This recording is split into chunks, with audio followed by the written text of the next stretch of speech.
Hello बच्चों, let's read the question. The question over here says phenylketonuria is caused by mutation in the gene that codes for the enzyme. Options are hexokinase, phenylalanine hydroxylase, pyruvate kinase, phenylalanine hydrolase. So first of all हम लोग यहाँ पे की concept discuss करेंगे. की concept में आता है हमारा प्लियोट्रॉपी. प्लियोट्रॉपी ये क्या होता है? ये एक फेनोमेनन है. The phenomenon in which a single gene has multiple phenotypic expression. तब हम लोग उसे क्या कहते हैं? प्लेयोट्रॉपी कहते हैं. और हमारा जो इससे काउज होने वाला एक डिजीज है, एग्जाम्पल कहते हैं कि एक जो फेनाइलकेटोनूरिया होता है, फेनाइलकेटोनूरिया जिसे हम लोग पीकेयू के नाम से भी जानते हैं, ये एक एग्जाम्पल है इस डिजीज का. इस फेनोमेनन के कारण होने वाला एक डिजीज है जो कि ह्यूमन में होता है. Is a disease caused due to this pleiotropy. इस प्लियोट्रॉपी के कारण होने वाला ह्यूमन में एक डिजीज है. कौन? फेनाइलकेटोनूरिया. तो जब हम बात करते हैं फेनाइलकेटोनूरिया की, इसे हम लोग पीकेयू से डिनोट करेंगे. पीकेयू जो होता है वो कैसे होता है? ये काउज होता है एक जीन के द्वारा.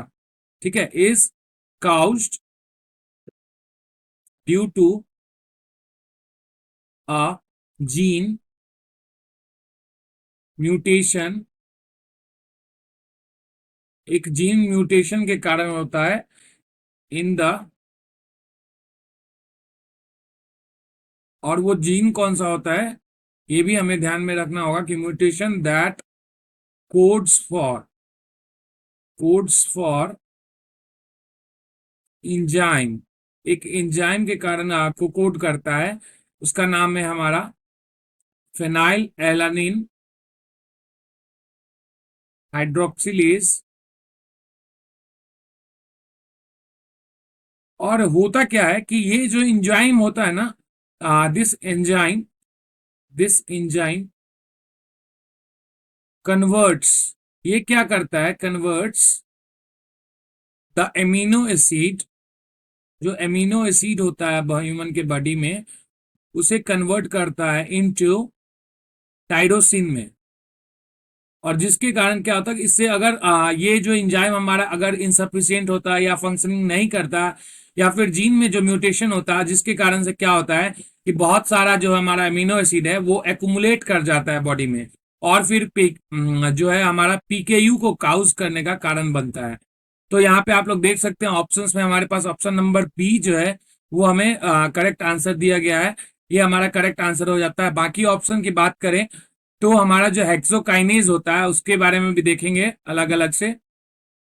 ये जो है वो क्या करता है? ये क्रूशियल होता है, crucial for glucose metabolism. Glucose को मेटाबॉलिज्म करने के लिए ये जो है क्रूशियल होता है, इंपॉर्टेंट होता है, और जिसके कारण से हमारा ग्लूकोज का जो है मेटाबॉलिज्म होता है. तो ये हमारा इस क्वेश्चन के लिए करेक्ट नहीं है. वहीं अगर बात करें ऑप्शन नंबर सी की, पाइरोवेट काइनेज की, तो ये होता है हमारा इंपॉर्टेंट फॉर एनर्जी प्रोडक्शन. ये एनर्जी प्रोडक्शन के लिए इंपॉर्टेंट होता है.